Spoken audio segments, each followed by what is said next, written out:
أعوذ بالله من الشيطان الرجيم. بسم الله الرحمن الرحيم. ومن أحسن قولا ممن دعا إلى الله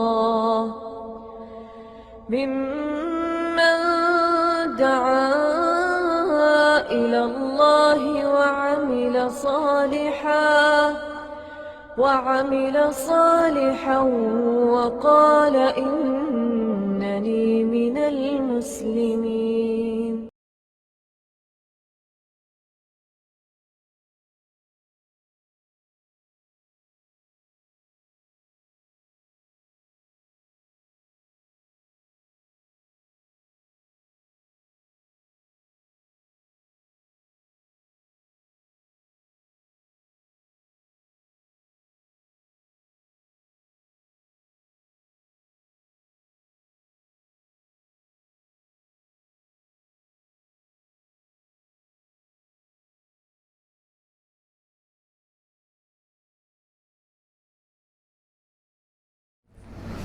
إن الحمد لله نحمده ونستعينه ونستغفره ونعوذ بالله من شرور أنفسنا ومن سيئات أعمالنا من يهده الله فلا مضل له ومن يضلل فلا هادي له وأشهد أن لا إله إلا الله وحده لا شريك له وأشهد أن محمدا عبده ورسوله.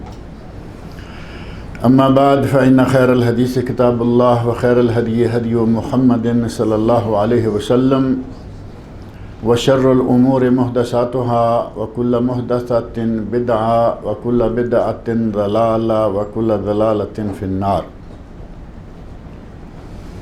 رب اشرح لي صدري ويسر لي أمري واحلل عقدة من لساني يفقهوا قولي. رب أعوذ بك من همزات الشياطين وأعوذ بك رب أن يحضرون. أعوذ بالله السميع العليم من الشيطان الرجيم. وإن يكذبوك فقد كذب الذين من قبلهم جاءتهم رسلهم بالبينات وبالزبر وبالكتاب المنير ثم أخذت الذين كفروا فكيف كان نكير. ألم تر أن الله أنزل من السماء ماء فأخرجنا به ثمرات مختلفا ألوانها ومن الجبال جدد بيض وحمر مختلف ألوانها وغرابيب سود ومن الناس والدواب والأنعام مختلف ألوانه كذلك إنما يخشى الله من عباده العلماء إن الله عزيز غفور. گزشتہ درس میں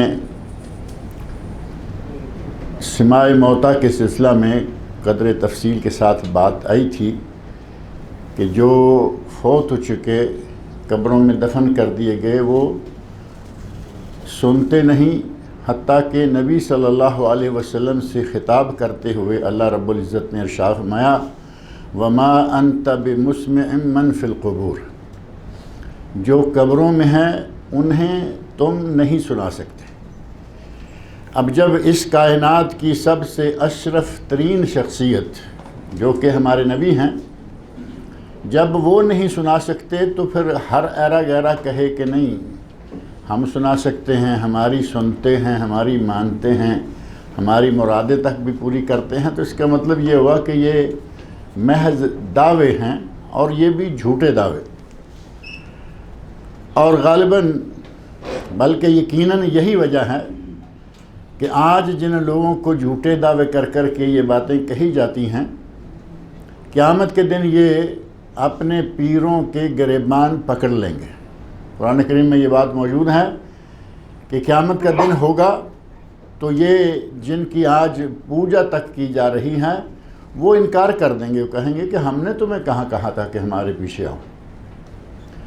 اور وہاں جو آج ان کے پیچھے لگے ہوئے ہیں، ان کو پوج رہے ہیں، ان کی ہر غلط صحیح بات کو مان رہے ہیں، قیامت کا دن ہوگا تو یہ بھی کہیں گے کہ ہم تم سے بری ہیں، اور اگر کبھی ہمیں موقع مل جائے کہ ہم دوبارہ دنیا میں گئے تو ہم پھر تم سے بالکل ہی بیزار رہیں گے۔ تو یہ کلمات اس لیے کہ اللہ رب العزت نے جو چیزیں قرآن کریم میں بیان فرمائی، واضح چیزوں کو چھوڑ کر محض لوگوں کی سنی سنائی اور کہی کہائی پہ چلتے ہوئے کہا کہ نہیں سنتے ہیں۔ قرآن بار بار کہہ رہا ہے کہ مردے نہیں سنتے۔ اور نبی صلی اللہ علیہ وسلم سے مخاطب ہو کر فرمایا وَإِن يُكَذِّبُوكَ فَقَدْ كَذَّبَ الَّذِينَ مِن قَبْلِهِمْ، اگر اے میرے نبی ان لوگوں نے آپ کو جھٹلا دیا، آپ کی تکذیب کر دی، تو اس میں آپ کے لیے اتنے پریشان ہونے والی کوئی بات نہیں ہے، زیادہ پریشان نہ ہو، کیونکہ یہ صرف آپ ہی نہیں بلکہ پہلے جتنے انبیاء گزرے ہیں ان سب کی قومیں، ان سب کے قومیں ہی میرا خیال ہے بہتر ہیں، ان کی امتیں تو پھر وہ ہوں گی نا جنہوں نے مان لیا، ان سب کی قوموں نے اپنے نبیوں کو جھٹلایا۔ جاءتہم رسلہم بالبینات وبالزبر وبالکتاب المنیر، ان نبیوں کے ان کے پاس نبی آئے اور ساتھ ہی معجزے لے کر آئے، بینات نشانیاں، معجزے جو کہ ان کی نبوت کی تصدیق کروانے کے لیے تھے۔ ان لوگوں نے معجزے دیکھے لیکن نبیوں کی تکذیب پھر بھی کی، نہیں مانے۔ وبالزبر، اور ساتھ ہی وہ کتابیں اور صحیفے، زبر صحیفے بھی لائے، وبالکتاب المنیر، اور روشن کتابیں اپنے ساتھ لے کے آئے، لیکن ان کی قوموں نے ان کی بھی تکذیب کی، ان کو بھی جھٹلا دیا۔ ثم اخذت الذین کفروا فکیف کان نکیر، فرمایا کہ پھر میں نے ان کافروں کو پکڑ لیا۔ اب ظاہر ہے کہ کتنی دیر تک وہ اللہ ان کو چھوڑے رکھے گا۔ اللہ رب العزت ڈھیل دیتا رہتا ہے، انسان غلطی پہ غلطی کیے چلا جاتا ہے، اللہ ڈھیل دیے چلا جاتا ہے، لیکن ایک وقت آتا ہے کہ وہ پکڑ لیتا ہے، اور جس کو چاہتا ہے اس دنیا میں ہی پکڑ لیتا ہے، اور جس کو چاہتا ہے وہ اس دنیا میں آخر دم تک اسے چھوڑے رکھتا ہے، اگلے جہان میں اس کا حساب کتاب ہو جائے گا۔ یہ اس کی اپنی مصلحتیں، اس کی اپنی مرضیاں ہیں، اس میں کوئی اللہ رب العزت کو کسی بات کا پابند تو نہیں کر سکتا نا، یہ اس کی مرضی ہے، جس کو چاہے جب چاہے پڑے۔ کبھی آپ دیکھتے ہیں، ہم دیکھتے ہیں کہ ظالم اور اس کا ظلم حد سے بڑا ہوا، کوئی اس کو پکڑنے والا نہیں، نہ دنیا میں اور نہ اللہ ہی اسے پکڑتا ہے۔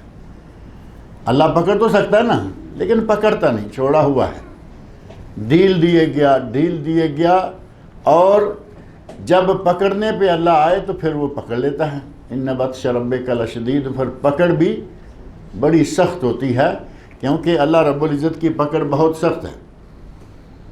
فرمایا کہ پھر ہم نے جن قوموں نے نبیوں کو جھٹلایا، جن قوموں نے نبیوں پر نازل شدہ کتابوں کو جھٹلایا، جن قوموں نے نبیوں پر رونما ہونے والے معجزات کو جھٹلایا، اور جن قوموں نے روشن کتابوں کو جھٹلایا، فرمایا کہ پھر ہم نے انہیں پکڑ لیا، فکیف کان نکیر، اور فرمایا کہ پھر دیکھو کہ میرا عذاب کیسا ہے۔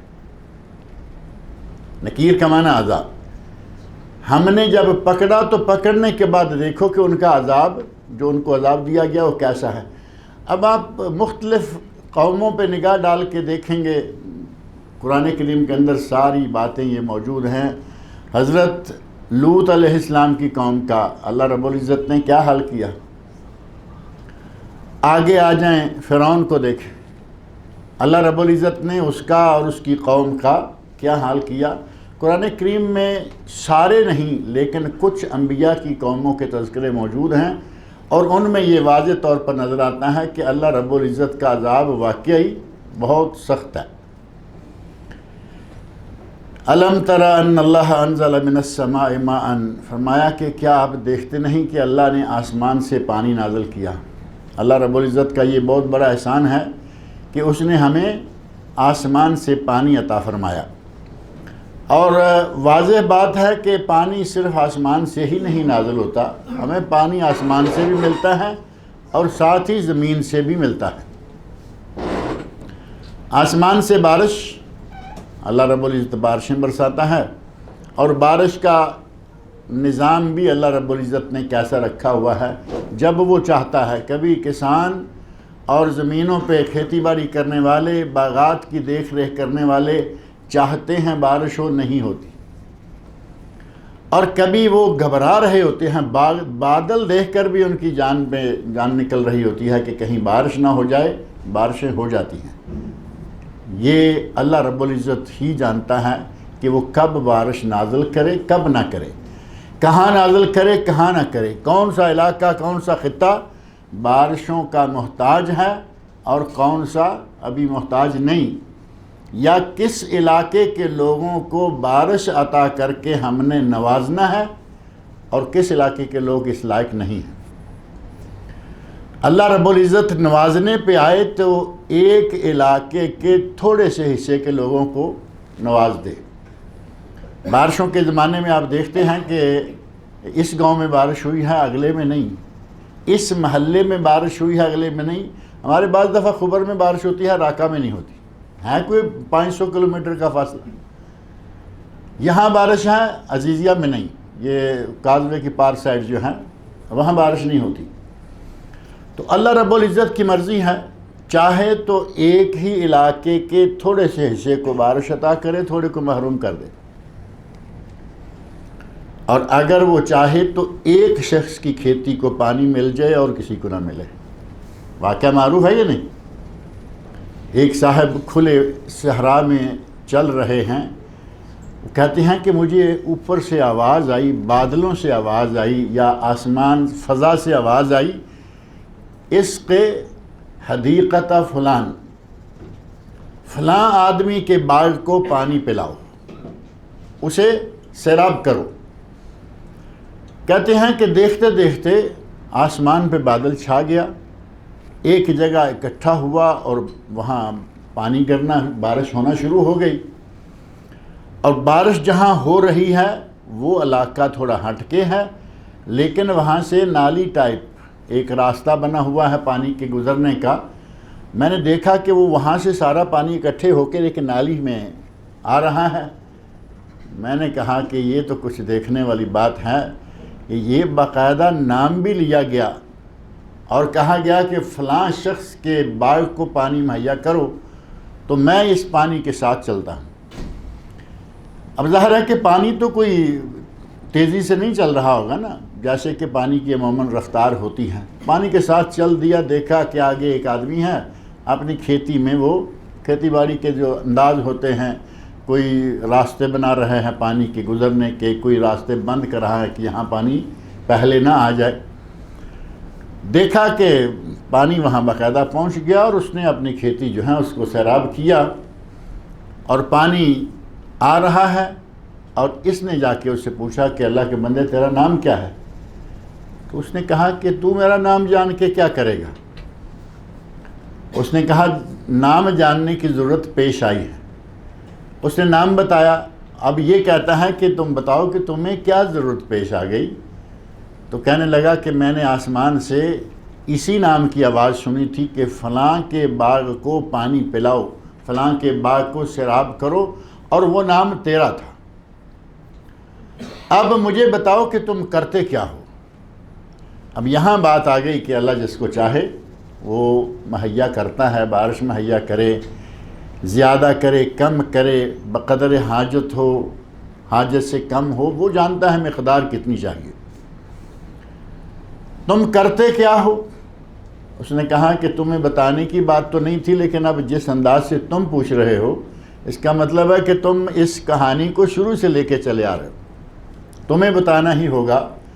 تو اس نے کہا کہ میں کھیتی باڑی کرتا ہوں، اللہ رب العزت بارش سے ذریعے میرا باغ جو ہے اس کو، یا جو بھی میں بوتا ہوں اس کو سیراب کرتا ہے۔ اب اس سے جو پھل مجھے ملتا ہے، غلہ ہے یا پھل ہے، میں اس کے 3 حصے کر لیتا ہوں۔ 3 حصے یہ 33% بنتا ہے نا، 33.33 پھر بھی تھوڑا سا اوپر نکلتا ہے۔ ہمیں زکوٰۃ دینے کا، کتنی زکوٰۃ دینے کا حکم دیا گیا؟ 2.5%۔ اور یہاں 33%.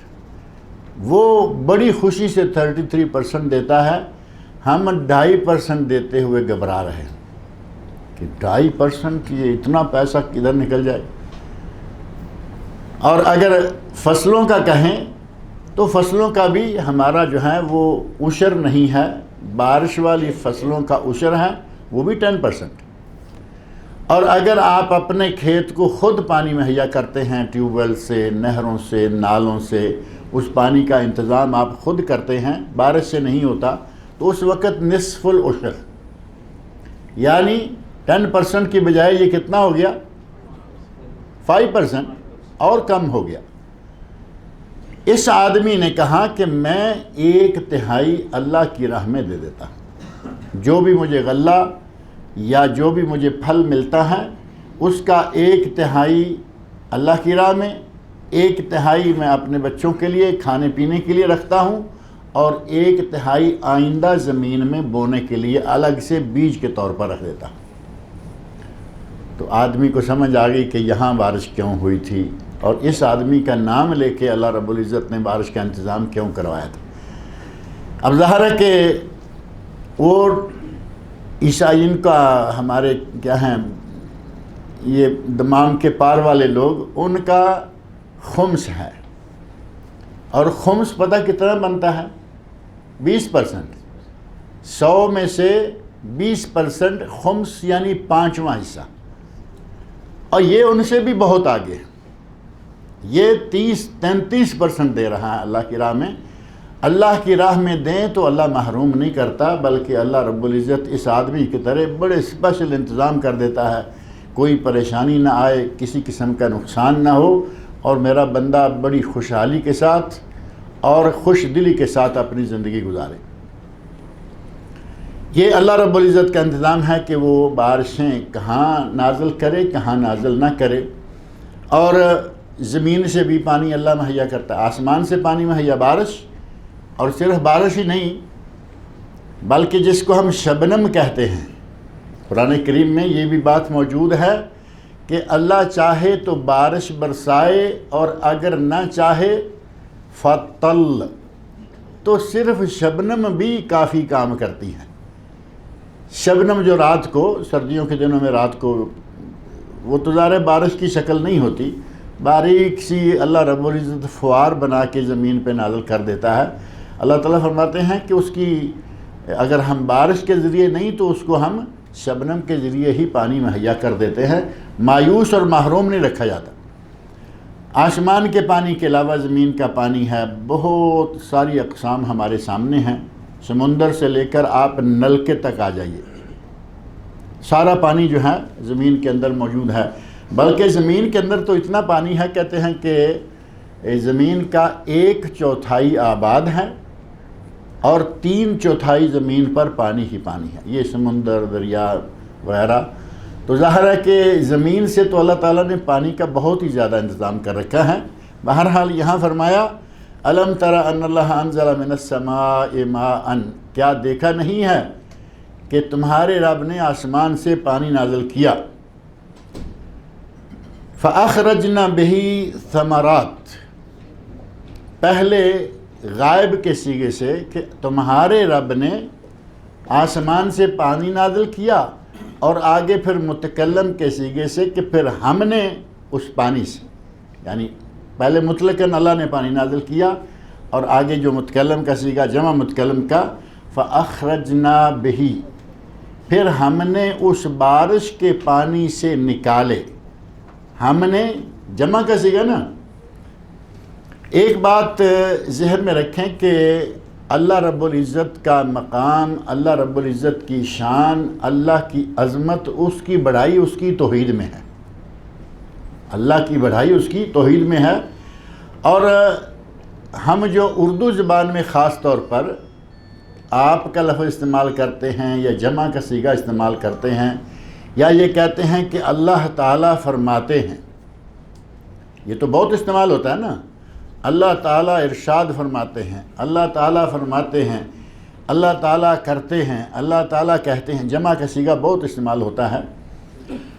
اگر کہیں کہ اس میں کوئی اتنا بڑا حرج نہیں، کیونکہ اللہ رب العزت نے خود بھی اپنے لیے جمع کا صیغہ استعمال کیا ہے، اور جمع کا صیغہ صرف جمع کے لیے ہی نہیں ہوتا، جمع کا صیغہ احترام کے لیے بھی ہوتا ہے۔ ہم جب کہنا کہ بھئی آپ کا نام کیا ہے، تو جب سامنے ایک ہی آدمی کھڑا ہے اور ہم آپ کہہ رہے ہیں تو اس کا مطلب یہ ہوا کہ احتراماً کہہ رہے ہیں آپ۔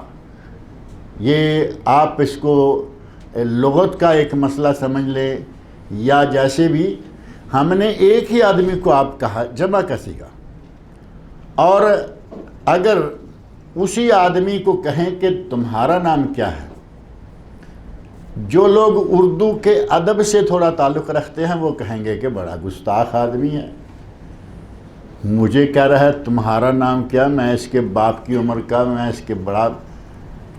تو لغت میں یہ بات موجود ہے کہ احتراماً ایک کو بھی آپ کہا جا سکتا ہے۔ آپ کیا کرتے ہیں، آپ بھی ہو گیا اور کرتے بھی ہو گیا نا، تم کیا کرتے ہو، وہی گستاخانہ لہجہ۔ اب جب یہ اللہ رب العزت کی طرف بات منسوب کی جائے تو وہاں کوئی گستاخی نہیں ہے، کیونکہ اللہ رب العزت کو اپنی یکتائی پسند ہے، اللہ اکیلا ہے، ان اللہ وطر ویحب الوطر، اللہ اکیلا ہے، اسے اکیلا تنہائی یکتائی جو ہے وہ پسند ہے، اسے وطر پسند ہے۔ لہٰذا اگر ترجمے میں کوئی کہتا ہے نا کہ اللہ تعالیٰ فرماتے ہیں تو اس میں کوئی گرم ہونے والی بات نہیں، لیکن اگر کوئی کہتا ہے کہ اللہ کہتا ہے، اللہ یوں کرتا ہے، اور اس کے دل و دماغ میں یہ بات ہو کہ یہ توحید کا مسئلہ ہے، تو یقیناً اس آدمی کا کہنا بظاہر گستاخی نظر آ رہا ہے، لیکن زیادہ صحیح یہی ہے، کیونکہ اللہ ایک ہے۔ فَأَخْرَجْنَا، ہم نے نکالا، بہی اس آسمان کے پانی سے، ہم نے نکالا یا نکالے، ثمرات، ثمرات ثمر کی جمع ہے پھل، اور پھلوں کے بارے میں فرمایا مختلفاً الوانھا، پھلوں کے الگ الگ رنگ ہیں، یعنی ہم نے اس ایک پانی سے رنگا رنگ پھل نکالے زمین سے۔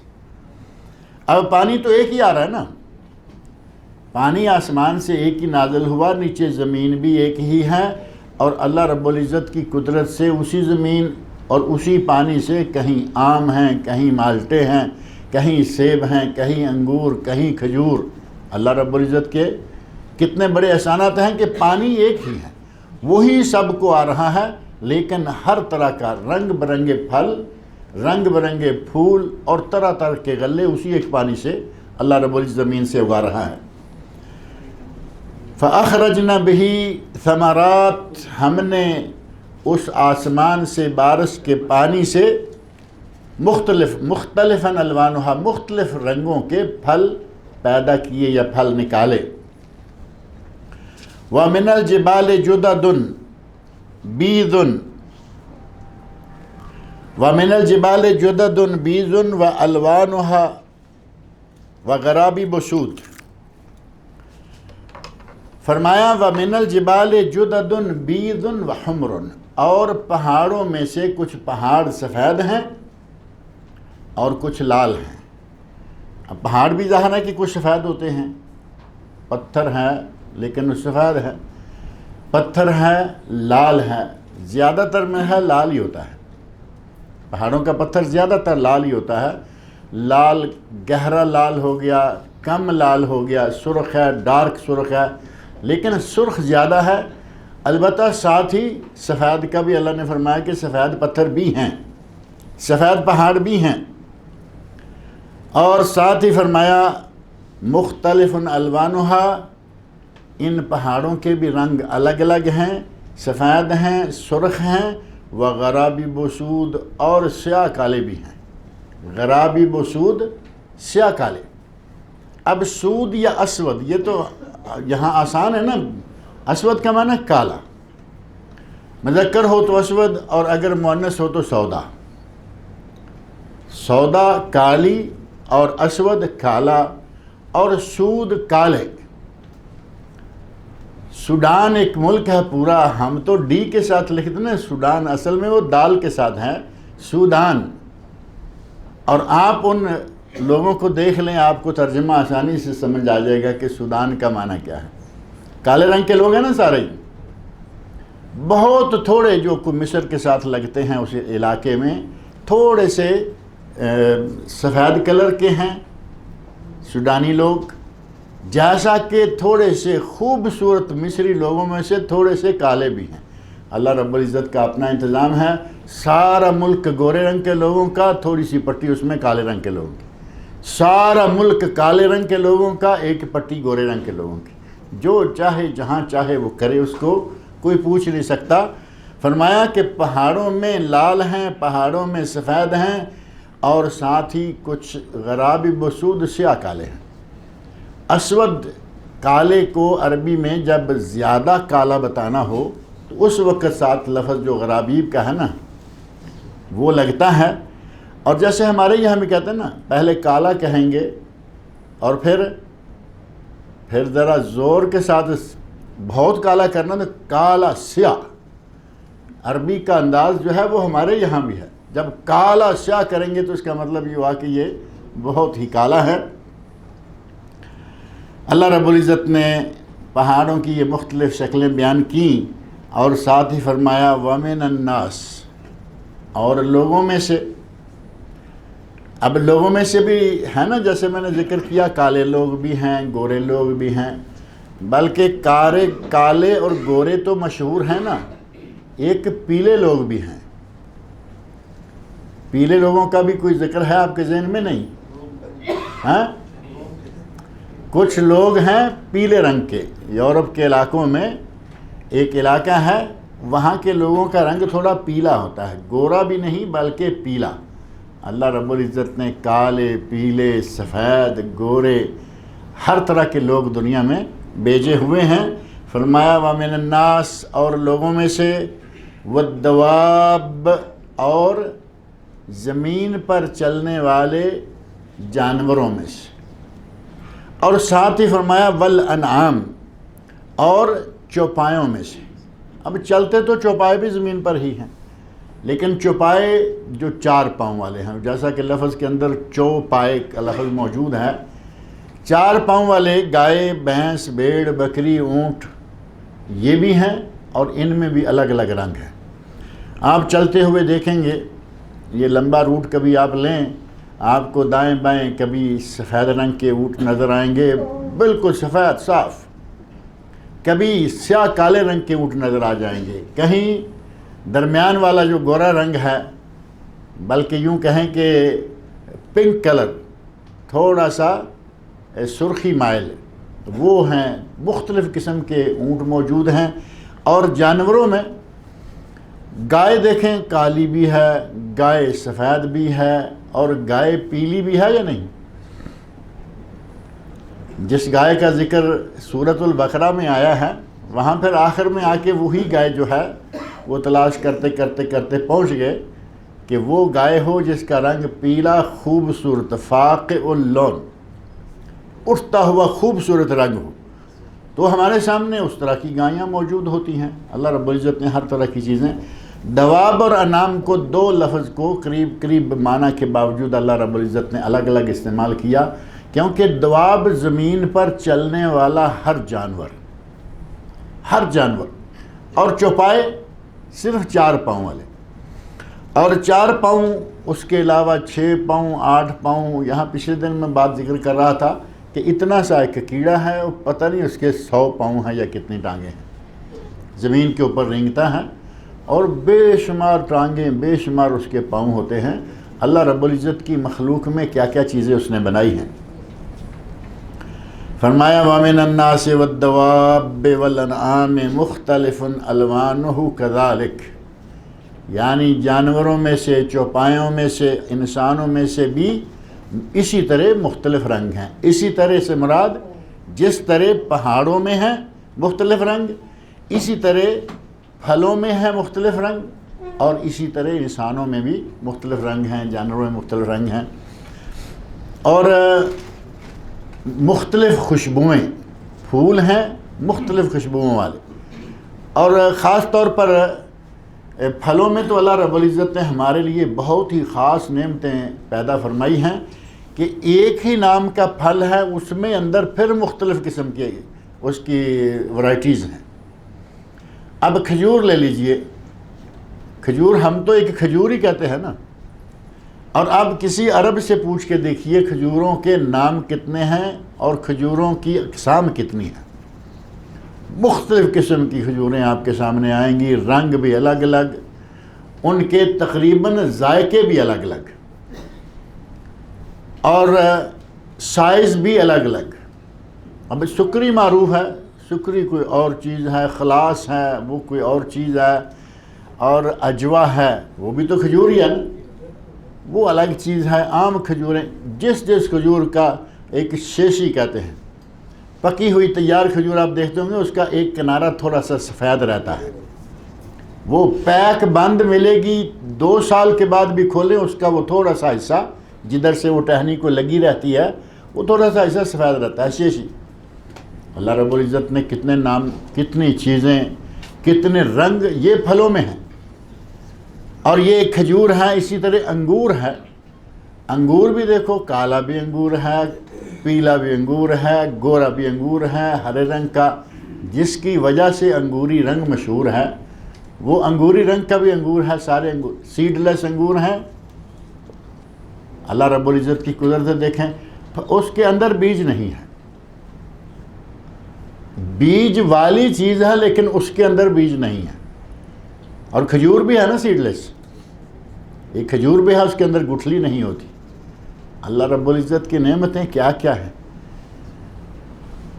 اسی طرح انگور ہے، کھجور ہے، باقی کئی ایک پھل ہیں. ایک نام لیں گے اندر کتنی قسمیں، کتنے نام. یہ جو سیب ہے مارکیٹ میں دیکھیں آپ لوگ دیکھتے رہتے ہیں، سیب کون سا کوئی ایک ہی طرح کا ہے یا ایک ہی رنگ کا ہے، مختلف رنگ، مختلف اس کے ٹیسٹ، مختلف خوشبوئیں. اللہ رب العزت کی رنگا رنگ نعمتیں ہمارے سامنے ہیں. تو فرمایا کہ جس طرح ہم نے آسمان سے نازل کردہ بارش کے پانی سے مختلف پھل نکالے، اسی طرح اللہ رب العزت کی یہ بھی قدرت ہے کہ آپ کے سامنے پہاڑوں کے مختلف رنگ ہیں، زمین پر چلنے والے جانوروں اور چوپایوں کے رنگ الگ الگ ہیں، اور ان سب کی مختلف اقسام دنیا میں موجود ہیں. آگے فرمایا انما یخشی اللہ من عبادہ العلماء، اللہ سے صحیح معنوں میں اس کے عالم بندے ہی ڈرتے ہیں. انما یخشی اللہ من عبادہ العلماء، اللہ سے ڈرنے والے اس کے علماء بندے ہیں. اب علماء بندے ہی اللہ سے ڈرتے ہیں. پہلی بات یہ ہے کہ جب کسی کو اللہ کی معرفت نہیں ہوگی تو وہ ڈرے گا کیا؟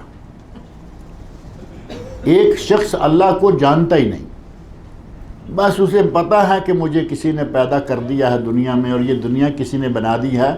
وہ اللہ کی صفات نہیں جانتا، اس کی اسماء حسنی نہیں جانتا، اس کو اللہ کے بارے میں کچھ معلومات زیادہ نہیں ہے. وہ بیچارہ ڈرے گا کیا؟ دیکھا دیکھی کچھ نہ کچھ عبادتیں سر انجام دے رہا ہے. اس کے برعکس ایک آدمی ہے جسے اللہ کی صحیح معنوں میں معرفت حاصل ہے، توحید کیا ہے، اللہ کہاں ہے، اس کی کرسی کیا، عرش کیا، زمین و آسمان کی تخلیق اور مختلف چیزوں کو بڑی باریکی کے ساتھ وہ جانتا ہے. جب یہ آدمی ڈرتا ہے اللہ سے تو اس کے ڈرنے کا انداز ہی کوئی اور ہوگا. یہ نہیں ہے کہ جو آدمی اللہ کو صحیح معنوں میں جانتا نہیں وہ ڈرتا ہی نہیں، صحیح معنوں میں وہ نہیں ڈر سکتا. یہی وجہ ہے کہ عالم کو اللہ رب العزت نے عابد پر بہت ہی زیادہ فضیلت عطا کی ہے. عالم کو عابد پر بہت زیادہ حالانکہ عبادت تو عابد زیادہ کر رہا ہے. رات کو وہ کھڑا ہے، دن کو وہ روزہ رکھے ہوئے ہے، فرائض ادا کرتا ہے، سنتیں مؤکدہ غیر مؤکدہ پڑھتا ہے، موقع کی وہ نفلی نمازیں، سورج اگتے ہی اشراق کی 2 رکعتیں نہیں چھوڑتا. فجر کی نماز پڑھنے کے بعد وہ اپنی جا نماز پر بیٹھا سورج اگنے تک اللہ کر رہا ہے. 2 رکعتیں مزید اس نے اٹھنے سے پہلے یا اپنے کام کاج کے لیے نکلنے سے پہلے 2 رکعتیں پڑھی. یہ ساری کی ساری عبادت ہے نا. اور ان 2 رکعتوں کا ثواب کتنا ہے وہ حدیث بڑی معروف ہے. سنن ترمذی میں حدیث ہے کہ جو آدمی فجر کی نماز پڑھے سورج اگنے تک وہ اپنی جگہ پر اللہ کے ذکر میں مشغول رہے، سورج نکل آنے کے بعد وہ 2 رکعتیں اشراق کی پڑھے، اللہ رب العزت اسے حج و عمرہ کا مکمل ثواب عطا کرتا ہے. 2 رکعتیں ہیں یہ. عالم نے پڑھی ہیں یا نہیں، لیکن عابد نے پڑھ لی ہیں. یہ 2 رکعتیں بھی اس نے پڑھ لی. پھر تھوڑا سا سورج اوپر ہوا، گرمی تھوڑی سی آئی تو صلاۃ الضحیٰ، جس کا فارسی ترجمہ ہے چاشت، نماز چاشت، صلاۃ الضحیٰ. اور اسی کا صحیح ترین حدیث میں صحیح مسلم میں نام ہے صلاۃ الاوابین. صلاۃ الاوابین کی بھی یہ 4 6 8 رکعتیں پڑھتا ہے، اور عالم نہیں پڑھ رہا، وہ اپنی کتابیں کھول کے بیٹھا ہوا ہے. اب یہ صلاۃ الاوابین کا پہلے بھی کئی مرتبہ ذکر آیا ہے کہ ہمارے پاک و ہند میں یہ صلاۃ الاوابین کی 8 رکعتیں مغرب اور عشاء کے درمیان پڑھتے ہیں. سب نہیں، جن کو علم نہیں ہے اس بات کا، یا یوں سمجھیں کہ وہاں عادت ہو گئی ہے، دیکھا دیکھی مغرب عشاء کے درمیان ہی یہ انہوں نے پڑھنی ہے. جبکہ جس حدیث میں مغرب عشاء کے درمیان کا وقت ذکر کیا گیا ہے وہ حدیث ضعیف ہے، اور جس میں یہ ذکر کیا گیا کہ اس کا وقت وہ ہے جس وقت گرمی ہو جائے اور ریت گرم ہو جائے، ریت کے گرم ہونے پر اس پر اونٹ کے بچے کے پاؤں جلنے لگے، وہ حدیث صحیح مسلم میں ہے. صحیح مسلم کی حدیث چھوڑ دیں گے، باپ دادے کی سنی سنائی کہی کہائی اور کی کرائی. ہمارے تو وہی پڑھتے آئے ہیں، بس ٹھیک ہے، ہمارے وہی پڑھتے آئے ہیں، یہ بھی وہی پڑھیں گے. صحیح مسلم کی حدیث میں وقت ہے 9 10 11، یہ جو گرمی کا ظہر سے پہلے اور اشراق سے تھوڑا ٹھہر کر، یعنی صبح تو ظاہر ہے کہ سورج گرم نہیں ہو جاتا. گرمیوں میں تو سورج چڑھتے ہی اپنا آپ دکھا دیتا ہے، لیکن ریت کو بھی تو گرم ہونے کے لیے تھوڑا سا وقت چاہیے. نبی صلی اللہ علیہ وسلم ارشاد فرماتے ہیں صلاۃ الاوابین حین ترمد الفصال. صلاۃ الاوابین کا وقت وہ ہے جب اونٹ کے بچے کے پاؤں جلنے لگے. اب ہمارے یہاں وہ ایسا رواج پڑا ہے اس کا کہ کچھ بھی ہوتا رہے، انہوں نے اپنی صلاۃ الاوابین جو ہے وہ مغرب عشاء کے درمیان ہی رکھی ہوئی.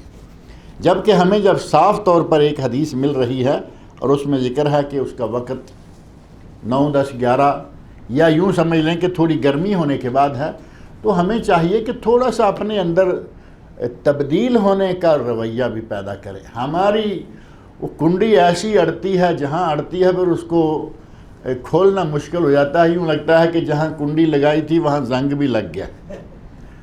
اب وہ میرا خیال ہے کیا WD-40 ہے،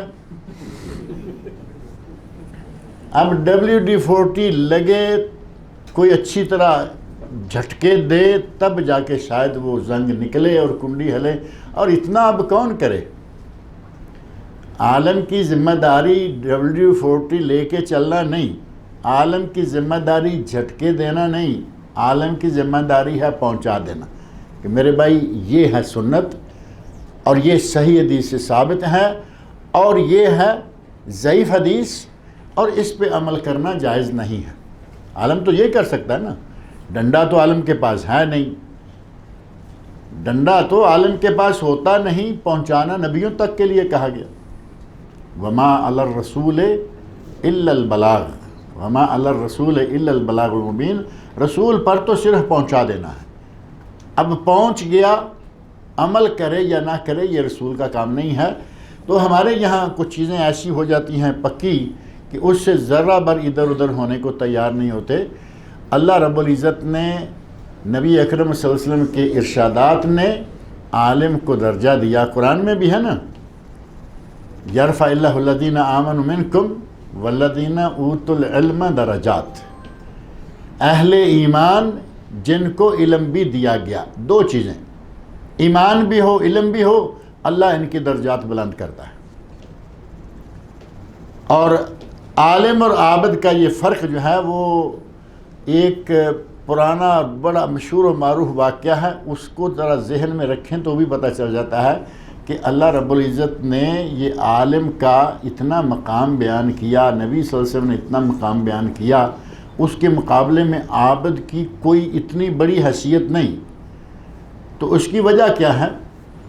اس کی وجہ صرف یہ ہے کہ عالم کے فیصلے، عالم کی زبان سے نکلنے والی باتیں قرآن و سنت سے ثابت شدہ، اللہ رب العزت کے کلام سے ثابت شدہ باتیں ہوں گی۔ اس میں یہ نہیں ہوگا کہ وہ اپنی عبادت کے نشے میں کچھ بھی کہہ دے گا۔ وہ جو 100 قتل والا واقعہ ہے تو آپ کے سامنے ہے نا، 99 قتل کرنے کے بعد دل میں خیال آیا کہ میں بھی کیا ہوں۔ اب خیال بھی کیا جلدی آ گیا اس کو، 1 2 4 10 20 نہیں، 99 قتل کر دی۔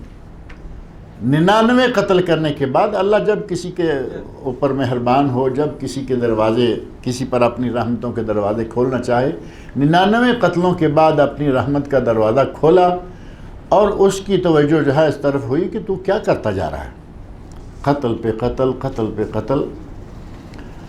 وہ اب ارادہ کر کے نکلتا ہے کہ میں کسی سے مسئلہ پوچھتا ہوں۔ آج کل بھی لوگ جاتے ہیں مسئلہ پوچھنے کے لیے، اور ہمارے جس طرح اللہ نے فرمایا نا اوپر رنگ برنگی چیزیں، مولوی بھی رنگ برنگے ہیں۔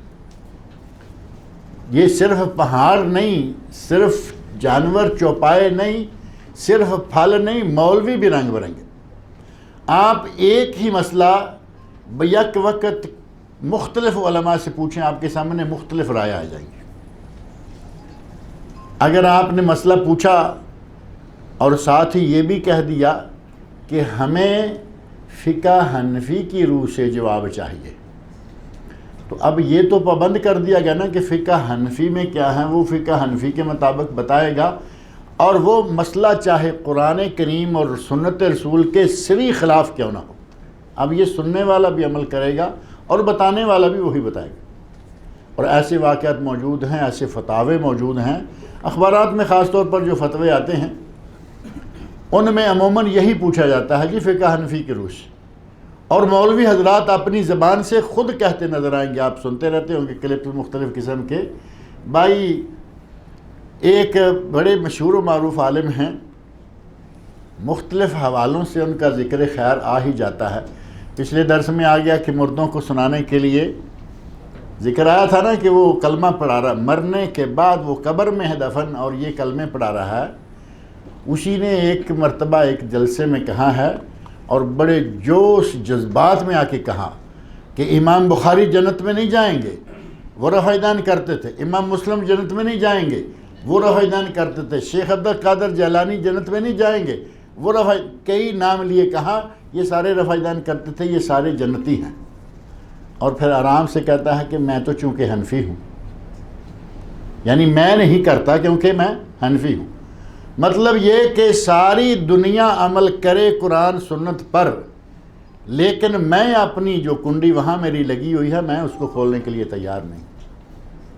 کس قدر تعصب ہے، کتنی یہ کیا کہیں گے اس کو، پڑھے لکھے لوگوں میں کیسی عجیب قسم کی یہ جہالت ہے، اڑ جائیں گے وہاں۔ 99 قتل کرنے کے بعد آدمی کے پاس گیا، دیکھا کہ یہ عابد ہے، زاہد ہے، یہ کوئی بزرگ ہے، نیک ہے، کہا کہ کیا میرے لیے توبہ ہے؟ اب وہ اپنی عبادت کے نشے میں کہا تمہارے لیے توبہ، 99 قتل کر کے اب 100 چوہے کھا کے اب بلی چلی مکہ کو یا کدھر۔ وہ کاریگر تھا قتل کرنے کا، اس نے منٹ نہیں لگایا، تلوار نکالی اور فنش، کیونکہ اس کا تو کام تھا نا، آدمی کاریگر ہوتا ہے بعض کاموں کا اور قتل کرنے کا، اور جس نے 99 قتل کر رکھے ہیں تو کاریگر ہو گیا نا، اپنا فن دکھایا، سر قلم کر کے وہ مارا۔ یہ عابد تھا، یہ بزرگ تھا، یہ پرہیزگار تھا، یہ نیک تھا، یہ کچھ بھی تھا، لیکن عالم نہیں تھا۔ عالم ہوتا تو یہ بات نہ کہتا کہ تمہارے لیے توبہ، کیوں توبہ کا دروازہ کنڈی تیرے ہاتھ میں دی گئی ہے کہ تو بند کر کے بیٹھ گیا ہو، آگے گیا دوسرے آدمی کے پاس جو کہ عالم تھا، اس سے پوچھا تو عالم نے کہا کہ بھلے آدمی، اللہ کی رحمت کے دروازے ہمیشہ کھلے ہیں، آدمی کے مرنے تک کھلے ہیں اور قیامت کے آنے تک کھلے ہیں، جا کہ نبی اکرم صلی اللہ علیہ وسلم کے ارشادات موجود ہیں،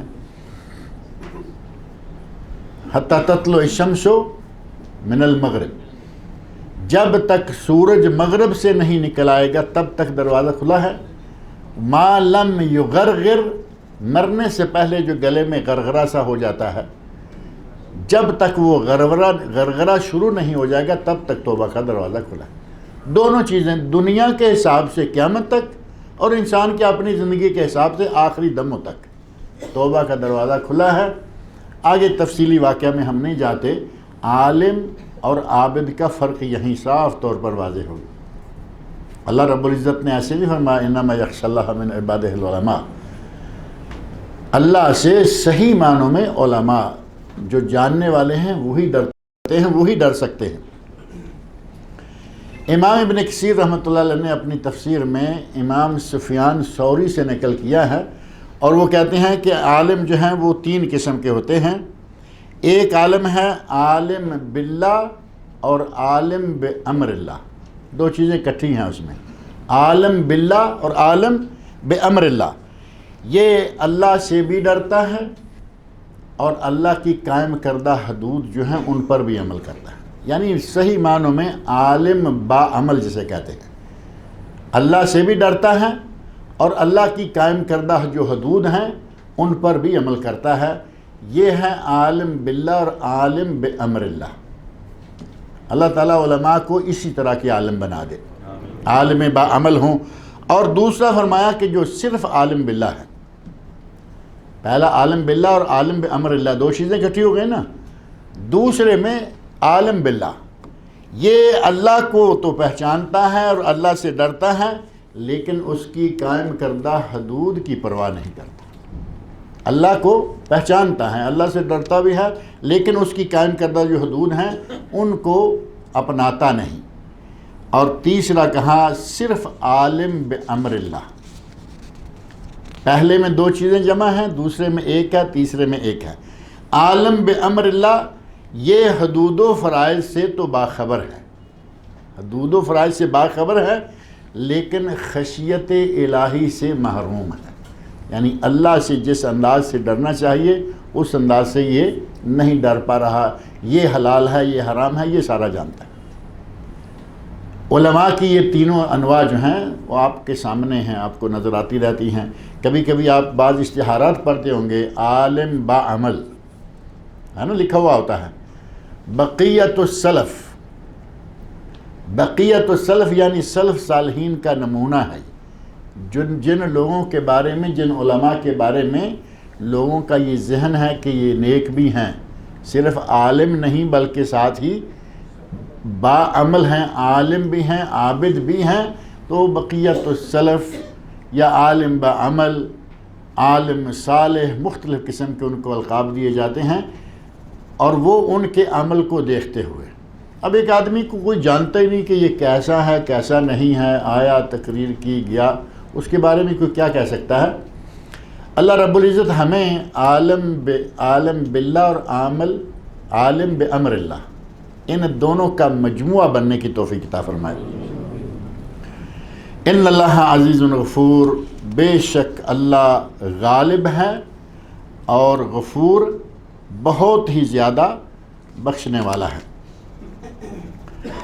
اللہ رب العزت مجھے اور آپ سب لوگوں کو قرآن کریم پڑھنے، سننے، سمجھنے اور اس کے احکام پر عمل کرنے کی توفیق عطا فرمائے۔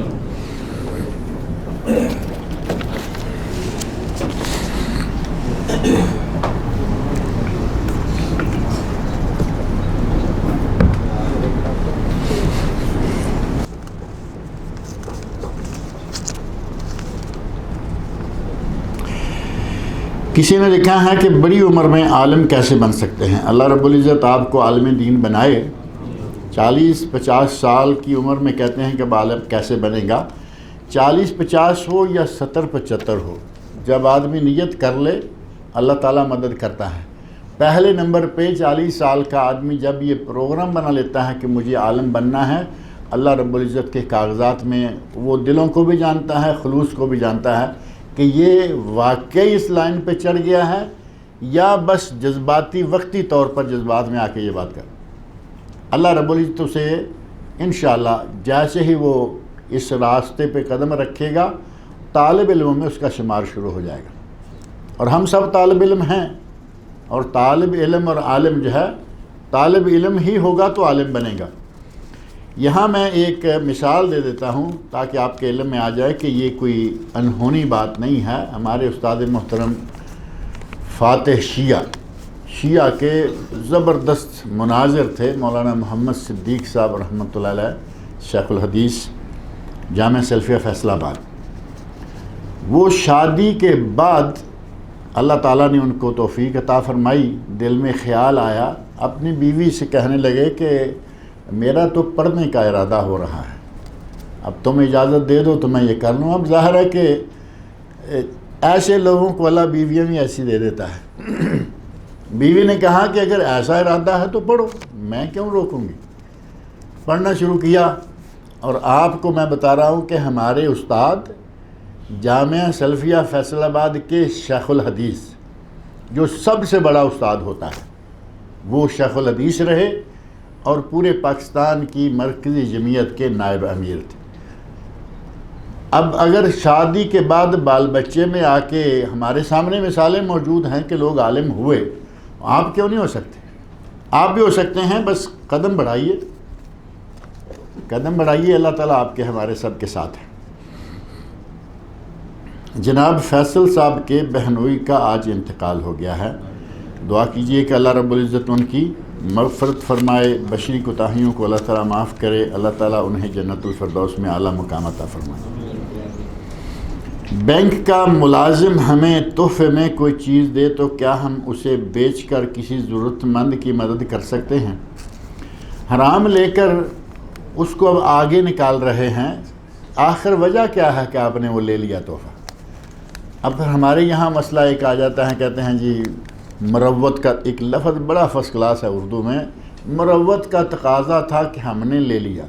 پتہ ہے 11 تاریخ کو آپ کے گھر میں کھیر لے کے آ رہا ہے، کہاں سے مروت آ گئی آپ کو معلوم ہے 40واں ہے، آپ کو معلوم ہے کہ عاشورہ ہے، جن دنوں کا پکا ہوا کھانا کھانا جائز نہیں ہے، مروت لیے پھر رہے ہیں کہ یہ بھی ہم یہ نہیں کھاتے۔ کیا ہوگا؟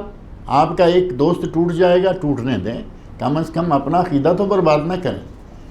نبی اکرم صلی اللہ علیہ وسلم کو جن مکہ والوں نے آنکھوں کا تارا بنا کے رکھا، جب آپ نے دعوت کا آغاز کیا تو بھاگ گئے یا نہیں؟ تو کیا آپ نے دعوت چھوڑ دی کہ نہیں جی میں اپنے رشتہ دار کیوں خراب کر لوں، اپنے دوستوں کو کیوں میں اس طرح کر لوں؟ دین میں اور خاص طور پر عقیدہ میں کوئی مروت نہیں، عقیدہ ٹھوس رکھیں، کوئی آپ کا ساتھ دے نہ دے اس کی مرضی۔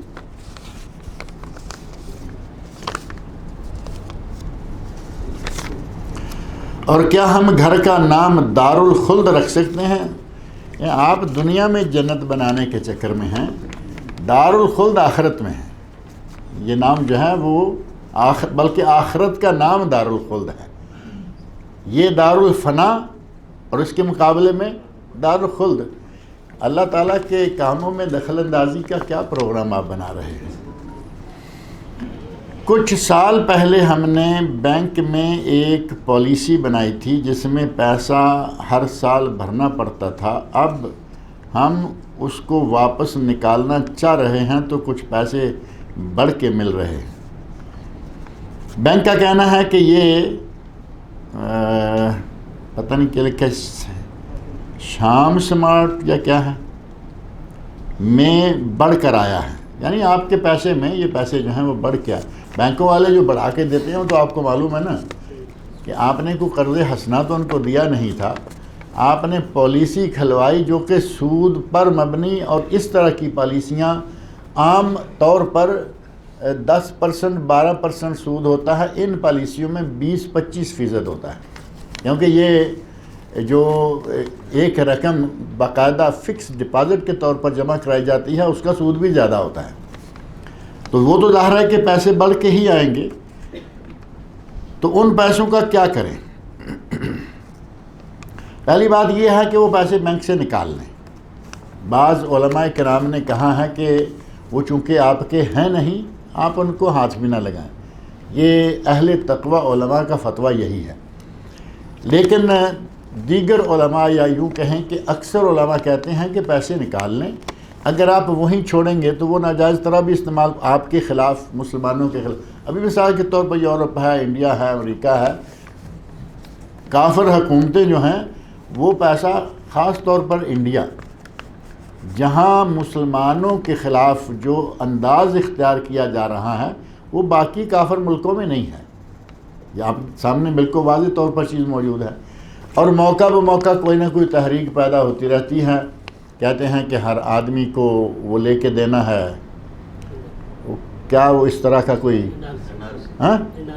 NRC؟ اچھا، ہمارے یہاں بھی ایک ہے اس طرح کا، لیکن وہ تو چھت پہ لگاتے ہیں، یہ اس طرح کا ہے جو اگلے کے پیٹ میں گھسیڑتے ہیں، ترشول۔ کچھ عرصہ پہلے یہ اعلان پڑھنے میں آیا تھا کہ ہر ہندو کو ترشول لے کر دیں گے، ہر آدمی کے پاس ترشول ہو۔ گویا کہ ہر آدمی کو ترشول دینے کے لیے حکومت نے جو ذمہ داری اٹھائی، اس میں بہت سارا پیسہ مسلمانوں کا ہوگا، یہی پیسہ جو بینکوں وغیرہ سے وہ فائدہ اٹھاتے ہیں۔ تو بعض علماء نے کہا کہ ان کو اپنے پیسے سے کم از کم ترشول خریدنے کا موقع نہ دیں، وہاں سے نکالیں۔ ایک آدمی پر سود چڑھ رہا ہے، چڑھا ہوا ہے، وہ پھنسا ہوا ہے، سود ہی نہیں اس کا اتر رہا، اس حرام کے پیسے سے اس کی جان چھڑا دیں۔ سود کو لے کر، سود دے کر اس کی جان چھڑا دیں، کوئی حرج نہیں۔ دوسرا یہ کہ وہ لوگ جو موت کے منہ میں ہیں، بھوکے پیاسے مر رہے ہیں، اللہ رب العزت نے ایسے لوگوں کے لیے کسی طرح کے حرام کو بھی گناہ قرار نہیں دیا، بلکہ فلا اثم علیہ، قرآن کریم میں ہے فَمَنِ اضْطُرَّ غَيْرَ بَاغٍ وَلَا عَادٍ فَلَا اثم علیہ۔ مجبور کے لیے یہ تو نہیں کہا کہ سود یا حرام جو ہے وہ جائز ہو جائے گا۔ اب یہ بہترین نقطہ ہے قرآن کریم کے کلمات میں، فلا اثم علیہ، وہ استعمال کر لے، کھا لے، اسے گناہ نہیں ہوگا۔ حلال نہیں کہا، گناہ نہیں ہوگا، اس کا مطلب وہ حرام ہے، حرام ہی رہے گا، لیکن یہ مجبور ہے، اس کو گناہ نہیں ہوگا۔ اس طرح کے لوگوں کو جہاں کہیں دیکھے وہ پیسہ جو ہے وہ ان میں نکال دے، سود کی جگہ سود اتروا دے، بھوکے مرتے انسانوں کو کھلا دے، یا گلی نالی، محلے کی گلی نالی ہے ٹوٹی ہوئی ہے، اس پہ پیسہ لگا دے۔ اس طرح کا پیسہ اسی طرح کے کاموں میں استعمال کر کے اپنی جان چھڑا لے۔ کیا ہم اس کو بتا کر ثواب کی نیت سے کوئی کام کے لیے دے دیں، جیسے نالی کا کام کرائے یا ٹائلٹ؟ ٹھیک ہے، ثواب کی نیت نہ ہو، جب ثواب اس میں کیا ہوگا؟ یہ تو آپ جان چھڑا رہے ہیں اس سے، یہ تو اس کو نکالنے میں ثواب کی نیت رکھے بغیر یہ کام کریں تو انشاءاللہ تعالیٰ آپ کا یہ مسئلہ جو ہے وہ حل ہو جائے گا۔ خالہ زاد بھائی یا پھوپھی زاد بھائی سے شادی ہونے کے بعد ان کو بھائی کہنے میں کیا گناہ ہو؟ پہلے نکاح سے پہلے تو بھائی تھا، نکاح کے بعد تو وہ آپ کے سرتاج ہو گئے، بھائی کیوں کہیں گے آپ؟ سوال سمجھ میں آیا یا نہیں؟ خالہ زاد اور پھوپھی زاد ہیں، ان کو ظاہر ہے کہ لڑکیاں آپس میں بھائی کہتی ہیں، بڑا ہے تو بھائی جان بھی کہتی ہوں گی، تو ٹھیک ہے، جس دن آپ کا مولوی نے نکاح پڑھا دیا اب وہ تمہارا سرتاج ہو گیا، اب بھائی جان نہیں رہا، اب بھائی کا لفظ وہاں سے نکال دیں۔ اسی طرح ایسے رشتے بھی ہوتے ہیں کہ کزن ہے، پھوپھی زاد بھائی ہے، ماموں زاد بھائی ہے، خالہ زاد بھائی ہے، اور اس بھائی کو شروع سے لے کے بھائی کہتی آ رہی ہیں، یہ سے بھائی ہو گیا۔ اس کے برعکس خالہ زاد بہن ہے، پھوپھی زاد بہن ہے، اور یہ اس کو باجی، ہندی میں دیدی ہے، باجی کہتا ہے، دیدی کہتا ہے، آپا کہتا ہے۔ اب جس دن نکاح ہو گیا اس کے بعد بھی اگر دیدی کہا تو 60 مسکینوں کو کھانا کھلانا پڑے گا۔ اب یہ شرع ہے، کیونکہ بیوی کو ماں بہن بیٹی وغیرہ کا لفظ دینا وہ زہار ہے، اور زہار کا کفارہ یہ ہے کہ 60 مسکینوں کو کھانا کھلایا جائے قبل ان یتماسا، میاں بیوی کے آپس میں ہاتھ لگانے سے پہلے یہ کہہ لیا اب 60 مسکینوں کو کھانا کھلاؤ، ورنہ ایک دوسرے کو ٹچ بھی نہیں کر سکتے۔ بلکہ اصل میں تو یہ ہے کہ غلام آزاد کرو، غلام آزاد نہیں کر سکتے، 60 مسکینوں کو 60 روزے رکھو 2 مہینے مسلسل، وہ بھی نہیں کر سکتے، تب آ کے جو آخری یہ آپشن ہے وہ ہے کہ چلیے 60 مسکینوں کا کھانا ہی کھلا دو۔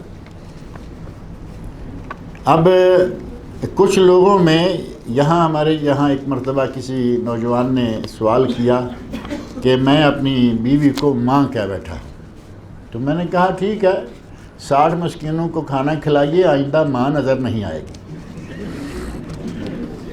بیوی ہی نظر آئے گی، کیونکہ پتہ چل جائے گا کہ میں نے ماں کہا تو 60 مسکینوں کا کھانا پڑتا ہے، وہ بڑا بھی سستا ہوگا تو ظاہر ہے کہ 600 700 800 1000 تک جا کے اس کی قیمت بنے گی، آئندہ بالکل کان کھڑے رہیں گے کہ یہ ماں ہے یا کون ہے۔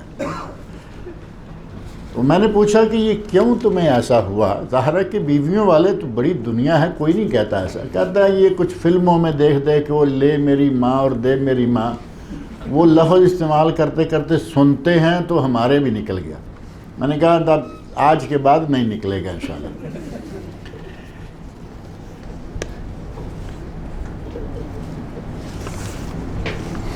ایک سوال یہ ہے کہ جیسے گاؤں میں کسی کے گھر میں بچے کی پیدائش ہونے کے بعد 6 دن تک بغیر غسل دیے رکھتے ہیں، یہ جہالت ہے لوگوں کی، 6 دن غسل دیے بغیر نہیں، جب چاہے بچہ ہونے کے بعد بچے کو غسل دیں، بچے کی ماں غسل کرے، اس میں کوئی حرج نہیں ہے۔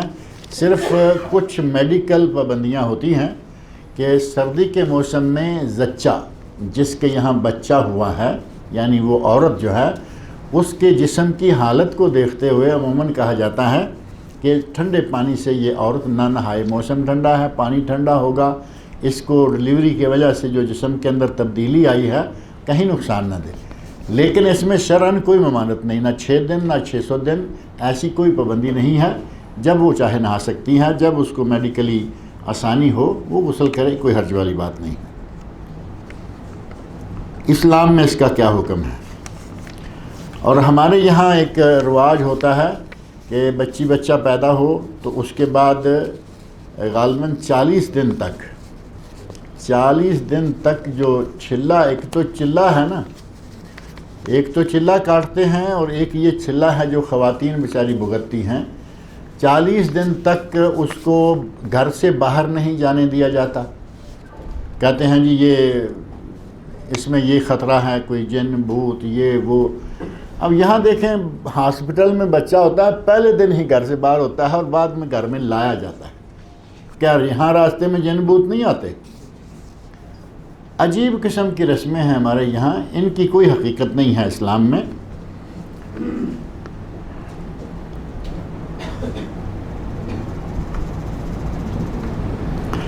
چار امام میں کچھ امام کا یا کسی امام کا قول ہے کہ رفع دین کرنا یا آمین بلند آواز میں کہنا اور کچھ کا نہیں، یعنی کچھ کا ہے اور کچھ کا نہیں۔ اور اگر ہم یہ کہیں، آگے بھی شاید اسی موضوع کو لیا گیا ہے، کوئی تقلید اور یہ وہ کا معاملہ، مسئلہ یہ ہے کہ جیسے میں نے پہلے درس کے دوران ذکر کیا ہے کہ رنگا رنگ قسم کے آپ کو فتوے ملیں گے، آپ کو جہاں سے قرآن کریم اور سنت رسول کے مطابق فتویٰ ملے اس کو لے لیں، وہ کس امام کی طرف سے آ رہا ہے اس کو چھوڑ دیں۔ اگر حنفی کتاب اللہ اور سنت رسول کے مطابق کوئی فتویٰ دیتا ہے آمنا و صدق، شافعی مالکی حنبلی کوئی بھی ہو، اگر کتاب و سنت کی روح سے فتویٰ دے مان لیں۔ یہ 6ٹی صدی کے بعد آ کے یہ مسئلہ آہستہ آہستہ ایسا ہوا کہ صرف فقہ حنفی کی روح سے، اس سے پہلے لوگ چاہے کسی بھی امام کی طرف مائل تھے، فتویٰ کتاب و سنت کی روح سے دیا کرتے تھے۔ تو ایسا ہی آج بھی ہونا چاہیے۔ اماموں میں سے کسی امام کے لیے مخصوص ہر غلط اور صحیح ہر بات کو مان لینا، یہ تو گویا کہ اس امام کو ہم نے نبی مان لیا ہے، قولاً نہیں عملاً ہم نے نبی بنا لیا، حالانکہ نبی صلی اللہ علیہ وسلم سے یا نبی سے تو غلطی نہیں ہوتی، اللہ رب العزت کا تعلق ہوتا ہے، غلطی نہیں ہوتی، اور اماموں میں سے تو غلطیاں ہوتی ہیں۔ امام چاہے وہ کتنا بڑا امام ہو، چاہے کتنا بڑا عالم کیوں نہ ہو، غلطی کوتاہی ہو جاتی ہے۔ اب آپ دور نہ جائیے، ہمارے چونکہ پاکستان میں اور انڈیا میں فقہ حنفی مروج ہے، یہ تو ہے نا تب سب آپ کے علم میں، تھوڑا سا حصہ ہے بٹکل کا جہاں شافعی ہیں، کیرلا ہے وہاں شافعی ہیں، باقی سارا ہندوستان، پاکستان، بنگلہ دیش حنفیوں سے بھرا ہوا ہے۔ اب فقہ حنفی میں اگر زیادہ نہیں تو آپ صرف ایک کتاب دیکھ لیں، راجستھان میں جے پور ہے، وہاں ایک عالم گزرے ہیں مولانا محمد یوسف جے پوری رحمۃ اللہ علیہ، انہوں نے کتاب لکھی ہے حقیقت الفقہ۔ حقیقت الفقہ ہمارے پاک و ہند میں چونکہ فقہ کہیں تو فقہ ہی مراد ہوتی ہے، فقہ حنفی ہی، کیونکہ وہاں دوسرے ہے نہیں، اس لیے اکیلا لفظ یہ نہیں کہا حقیقت الفقہ الحنفی، بلکہ کہا حقیقت الفقہ، کتاب لکھی، بس اتنی سائز کی ہے وہ، یعنی یوں سمجھیں کہ 400 صفحے کے قریب قریب ہے، اور یہ بڑا سائز بھی نہیں، بلکہ اس کے اندر جو سائز آتا ہے نا وہ سائز ہے۔ پاکستان میں بھی چھپ رہی ہے، انڈیا میں بھی چھپ رہی ہے۔ اس ایک کتاب میں مولانا یوسف رحمۃ اللہ علیہ نے 600 مسائل گنتی کے ساتھ جمع کیے ہیں، جو سارے کے سارے کتاب و سنت کے خلاف ہیں۔ فقہ حنفی کے 600 مسائل۔ اور پاکستان میں سیالکوٹ میں عالم گزرے ہیں مولانا ابو الحسن رحمۃ اللہ علیہ، انہوں نے کتاب لکھی ہے الظفر المبین، وہ کافی موٹی ہے، تقریباً اس سائز کی وہ کتاب ہے، اس میں انہوں نے بھی، لیکن وہ 1 2 3 کر کے نہیں کیا، تمام وہ مسائل جمع کر دیے ہیں جو کہ قرآن و سنت کے خلاف ہیں اور فقہ حنفی کی کتابوں میں موجود ہیں۔ اب ان مسائل کو آپ لے کے ان پہ عمل کرتے رہیں، مولوی حضرات موجود ہیں اور کتابیں نئے سرے سے چھپ رہی ہیں، نئے سرے سے بٹ رہی ہیں، کوئی ان کی اصلاح کرنے کے لیے تیار نہیں، اس کا معنی یہ ہوا کہ وہ کتاب و سنت کے خلاف جانے کو تیار ہیں، لیکن اپنی فقہ کہیں، امام میں نہیں کہہ سکتا، کیونکہ اماموں سے وہ باتیں ثابت نہیں ہو سکتی۔ امام بہت عرفہ والا لوگ تھے، یہ بعد کے مولویوں نے، علماء نے یا بعد کے اماموں نے وہ چیزیں داخل کرنی، اور فقہ حنفی کا وہ مجموعہ، یہ عالمگیر وہ کیا ہے فتاوی عالمگیری، اس میں بہت کام کیا گیا اور بڑا اس کا نام لیا اور بڑا یہ کیا وہ کیا، سینکڑوں مسائل وہی ہیں جو پہلے کتابوں میں سے وہاں نقل کر کے فتاوی عالمگیری بنا دیا۔ اگر کتاب اللہ اور سنت رسول کے مطابق آج بھی میں یہ کہتا ہوں کہ حنفی عالم ہی کیوں نہ ہو، کتاب و سنت کے مطابق فتویٰ دے، الحمدللہ قبول کر لیجئے، اور اگر وہ وہی بات میں نہ مانوں، قرآن چھوڑ دے، حدیث چھوڑ دے، میں اپنے امام کی یا اپنے فقہ کی کتاب میں کوئی ذرہ برابر بھی رد و بدل کرنے کے لیے تیار نہیں ہوں، ایسے لوگوں کو سلام کہیں اور آگے گزر جائیں۔ اللہ تعالیٰ مجھے اور آپ سب لوگوں کو نیک عمل کی توفیق عطا فرمائے۔